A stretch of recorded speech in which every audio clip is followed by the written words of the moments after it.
It would have been about 1974 when I was a security officer for Huntington Memorial Hospital in Pasadena, when I got a call to assist the nurses in restraining an elderly patient, actually a woman who is in DTs, withdrawing from alcohol syndrome.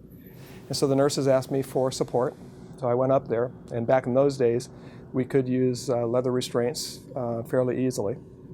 And so I got the leather restraints, and as I leaned over to start to restrain her, she pulled a broken piece of medical equipment that she had broken out from underneath her sheet and stabbed at me. Fortunately, I was close enough as I was leaning over to raise up my arm, and so she stabbed me right in the arm. I took a look at the device now hanging out of my arm. Fortunately, it wasn't too deep, and I went ahead and continued what I needed to do and restrained her, and then went down to the emergency room, got it treated, and that was the end of the incident.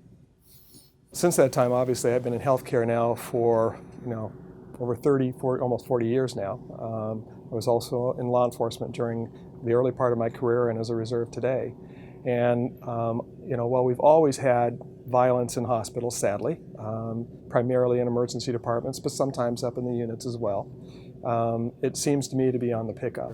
And I'm really concerned about the safety of my people, the healthcare workers in our organization and frankly across the state. We're pushing to get a piece of legislation passed that would create two opportunities for us. Number one, it would give us the ability to post signs indicating that it is a crime to assault healthcare workers in the hospital. We hope that would be a deterrent.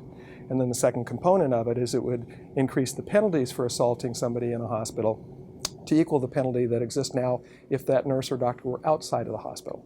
So right now, if a doctor or nurse rendered care outside, the penalty would be up to a year in jail, $2,000 fine. Inside the hospital, the penalty is about half that.